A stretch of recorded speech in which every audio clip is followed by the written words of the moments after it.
El proceso de la doble revolución a mediados del siglo XVIII y principios del XIX da la pauta de volverse fundamental para entender la modernidad, la contemporaneidad y el desarrollo histórico prácticamente global de los últimos dos siglos. Lo que llamamos doble revolución, teniendo en cuenta de que si la Revolución Francesa promueve e instala una profunda transformación política y social por un lado, la Revolución Industrial Inglesa va a ser la etiqueta para denominar las transformaciones económicas, sociales y culturales. Este proceso se inicia básicamente a partir del desarrollo de sistemas tecnológicos. Lo que caracteriza a las transformaciones sociales es el desarrollo de sociedades industriales que van a estar altamente urbanizadas. Es decir, a partir de este momento en adelante habrá mayor número de ciudades y un aumento del porcentaje de la población va a vivir en ciudades que provienen del campo. Se van a hacer más visibles en la primera década del XIX. El proceso y sus implicancias se volvieron tópicos importantes en la historiografía acerca de las formas de entenderlo, de cómo estudiarlo y contextualizarlo, siendo un proceso amplio y complejo. Está articulado sobre distintas teorías, sobre todo de la evolución social y su relación con los sistemas económicos. Entonces, lo que hacemos es generar una especie de definición sintética que englobe distintas definiciones, entendiendo esta revolución como un gran proceso de cambio estructural en la que se combinan tres cuestiones fundamentales. Todas las formas de entender la revolución industrial hablan de que en principio hay que asociarla a un crecimiento económico, un aumento de la productividad básicamente ligado a la producción industrial masiva, es decir, se produce mucho más de una manera mucho más rápida. Además, una innovación tecnológica y la organización del trabajo, el desarrollo de todo un sistema fabril, la organización de la producción en fábricas que se sostiene y retroalimenta con nuevas fuentes de energía como el vapor y el carbón, pero también con nuevas formas de producción ligadas a las máquinas. Esta maquinización de la producción que permite ese aumento de la productividad. Cada vez más se produce más y de manera más rápida en menor tiempo, con menos trabajadores, porque por un lado se transforman las maneras de organización del trabajo. El trabajador tiene que organizar su vida a partir de trabajo en la fábrica y del momento en que tiene que trabajar. También porque la organización de la economía y la producción en torno a este sistema de fábricas, a una producción más rápida,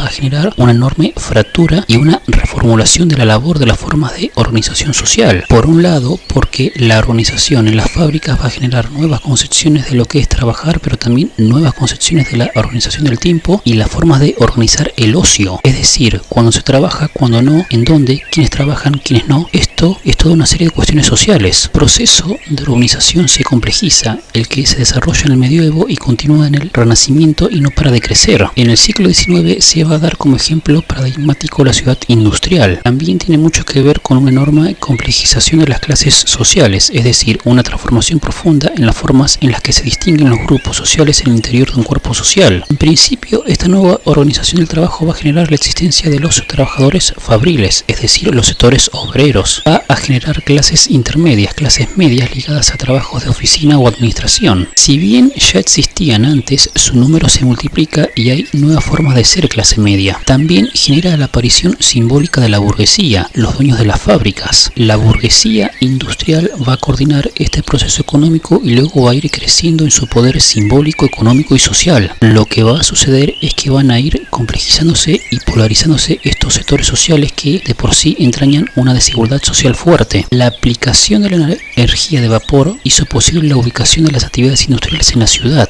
Como el sistema de la organización del trabajo y de la producción económica ligada a las formas tecnológicas hizo que estos lugares de trabajo vayan siendo cada vez más concentrados en espacios ligados a los cursos de agua y las ciudades donde estaba la mayor cantidad de gente para trabajar. Esto motivó una mayor cantidad de gente en centros urbanos. Esto se da sobre todo a partir de 1850, vinculándose con el éxodo de la mano de obra rural sobrante. Es decir, la tecnificación de la agricultura genera que los obreros rurales se trasladen a la ciudad en busca de trabajo. El mayor crecimiento en términos económicos se produjo en aquellas ciudades con actividades industriales, es decir, a medida que crecía la industria, se concentraba mayor población a estos espacios industriales. Significó una profunda y paulatina, pero también acelerada, radical transformación del paisaje urbano. Si pudiéramos observar los cambios en las áreas urbanas de 1850, serían más drásticas de las que hubo de 1600 a 1800. Por dar una idea, por un lado hubo un gran deterioro de la calidad de vida y el medio ambiente. Estas fábricas van a instalarse sin ningún tipo de consideración de la ecología del lugar, la evidente contaminación de los cursos recursos de agua que servían para la producción. Además, se precariza aún más la situación habitacional de los trabajadores. Este crecimiento espontáneo de los trabajadores que llegan a las fábricas pero no tienen dónde vivir va a generar algo paradigmático en el siglo XIX industrial. Este fenómeno también se va a ver en muchos polos industriales, como en la ciudad de Nueva York, por ejemplo. Una de las cuestiones a tener en cuenta es el espacio urbano como un fenómeno muy complejo, pero a su vez el contexto que permite entender y explicar buena parte de las consecuencias de la revolución industrial tiene sobre la producción simbólica, pero también sobre las formas de la percepción visual. El arquitecto español Fernando Chueca Goitia tiene una serie de estudios sobre el urbanismo en general. Trabaja en su libro con interpretaciones de los procesos que fueron dándole forma o moldeando la ciudad occidental a lo largo de la historia, es decir, desde Grecia antigua hasta el presente. La hipótesis fundamental que tiene sobre la ciudad industrial del XIX y esta transformación del paisaje urbano ligado a esta expansión espontánea de la población es que, a su criterio, el uso del suelo, de la tierra, que se promueve a partir del desarrollo industrial, no fue planificado ni fue racional, fue solamente especulativo. Sigue la ley del menor esfuerzo, generando una catástrofe urbana porque en principio no se atiende a ningún principio sobre el medio ambiente, sobre el uso de los recursos o su aprovechamiento, sino que también va a dar origen a uno de los grandes factores de la desigualdad social que van a ser los slum, es decir, los barrios obreros o barrios bajos. Para él es el fenómeno que deja claramente expuesto tanto el uso irracional y especulativo del terreno como la desigualdad social inherente al modelo productivo capitalista. Este barrio obrero tiene condiciones ínfimas para las familias. Las personas viven hacinadas en condiciones con absoluta falta de higiene, sin ventilación ni espacios verdes. Analizando la ciudad de Glasgow en Escocia, que crece de manera descontrolada a finales del 18 y sobre todo en el 19, va a tener problemas para organizar esta expansión urbana, porque esas condiciones de vida hacinadas generan la proliferación de pestes, siendo una de ellas el cólera. Por estas condiciones de vida es que intelectuales de izquierda de aquel momento van a creer que es la base para la revolución social. Piensan en mediados del 19 una serie de propuestas políticas e ideológicas ligadas a la revolución obrera, al desarrollo de las ideologías de izquierda ligadas al comunismo. Analizando con Chueca, lo que entiende es que lo que fundamenta el uso de ese suelo es la mentalidad utilitaria, que para él está asociada a la idea de progreso en ese momento. Esa búsqueda de la especulación monetaria del suelo, lo que vale la tierra con lo que vale los terrenos, a su criterio es la filosofía del libre mercado, lo que derive en esa forma que adquiere esa ciudad industrial. Lo que se busca es la máxima ganancia a toda costa y a su criterio es esa mentalidad utilitaria y especulativa. Él también entiende que esto hay que articularlo a otras series de fenómenos que se van a dar casi en simultáneo, pero que tiene otra base. El autor va a entender el impacto que el proceso de complejización social produce a la forma humana, también teniendo en cuenta el desarrollo de la burguesía, esa clase que crece en su poder económico, luego en el político y va a buscar de alguna manera consolidar su poder en lo simbólico. Por eso habla de una ciudad dual en la que al lado de la ciudad industrial se levanta la ciudad burguesa, estructurándose la ciudad luz de la burguesía. Esa idea de ciudad burguesa en el mismo espacio urbano coexisten tanto las manifestaciones visibles de la instalación del proceso económico en su cara más cruda, especulativa y utilitaria, como existen toda una serie de intervenciones en el espacio que se está ligando a esa idea de la burguesía como clase dominante. Entonces la idea de la ciudad burguesa para él le sirve de etiqueta y le sirve para denominar toda una serie de procesos de reformas y ampliación controlada, planificada de una serie de ciudades industriales. La más clara es la reforma de París en la década de 1850, también en el ensanche que se propone para Barcelona. Estos proyectos lo van a generar es impulsar, son formas de modernización de las ciudades, ya que sus núcleos de origen son de forma medieval, siendo estructuras poco organizadas e informales. Lo que van a tratar es de imponerse en ese momento son las formas ligadas a lo racional, son proyectos que quieren dejar estas formas medievales pensando las necesidades de tipo cuantitivistas y cualitativas que se plantean en el presente. Eso supone, por un lado, racionalizar ese espacio y a su vez promover ese proyecto habitacional planificado. Se generan distinciones funcionales, se organizan espacios de la ciudad distintos ligados a los distintos tipos de actividades. Por ejemplo, en el centro de la ciudad se ubican los edificios de las funciones de lo público, en otros espacios se ubican los sectores fabriles, en otros los espacios residenciales de la burguesía. Esto a su vez va a generar la necesidad de crear sistemas de transporte y de circulación de las personas que permitan circular esos espacios de manera eficiente. Asimismo, se va a procurar poner medidas que tiendan de alguna manera a ir solucionando, conteniendo esos problemas de nivel sanitario, de salud e higiene que se desarrolla en esos slum, que se dan cuenta de que promueven enfermedades que ponen en riesgo a toda la población. Por lo tanto, esto genera la necesidad de la obra pública. Buena parte de esas ciudades generan sus primeras organizaciones de los sistemas cloacales. A su vez, esas reformas, por ejemplo la de Haussmann en París, lo que van a tratar es de generar formas que permitan controlar a nivel físico la potencial conflictividad de los obreros, complicar de alguna manera el desarrollo de manifestaciones populares. Esto es particular en este caso porque una de sus principales intervenciones en París fue la de la apertura de las grandes avenidas, los boulevards y toda una serie de sistemas de comunicación amplios y anchos, que por un lado facilitan la comunicación entre espacios estando articulados a esta división que se generan en las ciudades con los barrios más ligados a los sectores burgueses. Estos distritos son circuncisiones de la planta urbana, también le permite generar circuitos de paseo dentro de la ciudad para conectar puntos como el Arco del Triunfo con la ópera, que se construye en ese momento símbolo de la distinción de la cultura francesa. También lo que hacen estas avenidas es limitar la posibilidad de la manifestación popular, como se dijo anteriormente. París, sobre todo, tiene una tradición de manifestación popular muy fuerte y una de las formas que conoce como típica es la de la generar barricadas. Eran elementos que se tuvieran a la mano, pudieran juntarse, amontonarlos de alguna manera para tapar una calle angosta típica del diseño medieval. Eso dificulta la circulación, pero a su vez impide a los barrios pequeños la circulación de la fuerza pública. Estos movimientos de manifestantes eran muy difíciles de controlarlos. Esta apertura de estas grandes avenidas dificulta de tal manera este tipo de prácticas. A su vez permite una fácil circulación de la fuerza pública, sobre todo la de la caballería. El gran plan de reforma de París que hace Haussmann en la segunda mitad del 19 es una organización que también se va a aplicar a la regularidad de los espacios de residencia. Va a tratar de organizar de una forma modelo la residencia burguesa típica que se va a utilizar más o menos para buena parte de las construcciones que hay en las avenidas. Lo que se generan son esas calles muro-pared, son regulares, la construcción tiene diferencias, algunas en altura con distintos pisos, donde en la parte inferior están ubicados los espacios destinados a la comercialización de elementos, la atención al público, pero luego tienen distintos pisos destinados a la vivienda. Lo más común era que el primer piso viviera la familia propietaria del emprendimiento comercial, luego en los pisos superiores personas que pertenecían a clases económicas inferiores. Más arriba estaban los espacios de vivienda menos valiosos, que los ascensores todavía no existían, provocando que los últimos pisos sean los menos deseados para vivir. La fachada haussmanniana suele seguir teniendo criterios estilísticos básicos que se alternan de manera sutil y siguen una misma pauta, que es la neoclásica o historicista. Lo que básicamente se combinan son líneas horizontales, estratificación de espacios superpuestos y se hacen aún más visibles. Lo que hacen es generar este tipo de ornamentación utilizando este tipo de molduras clasicistas, frontis típicos. Esto no tiene función de sostén, es decorativo, es ornamental. Tiene que ver con la utilización de la pauta clásica de la noción neoclásica de la belleza como método de distinción, como elemento ligado a la construcción de ese prestigio, de ese poder de la clase burguesa. Chueca dice que eso es la clave para entender esa ciudad dual, clave para entender esa ciudad ciudad liberal, la ciudad que frente a este crecimiento descontrolado, no planificado y racional ligado al uso industrial de las ciudades se presenta como una respuesta que se articula a esto, porque en definitiva este lenguaje neoclásico historicista sirve de soporte para delinear una imagen de prestigio, de dignidad, de poder simbólico que hace referencia al poder del pasado. Hay una utilización del lenguaje neoclásico para generar una noción de poder simbólico que justifica que de alguna manera se vincula al poder económico real, porque esta clase burguesa es la que a su vez crece en su poder económico a expensas de la industria. Para Chueca es paradigmático es que la burguesía liberal tiene ya este poder económico y lo que hace es en algún punto parte de este proceso en el que construye el poder político y construye su poder social, su poder simbólico mediante esta forma historicista, mediante el uso de este lenguaje clásico de la arquitectura clásica, de alguna forma recurre al pasado para su legitimidad social, queda vinculada a la historia.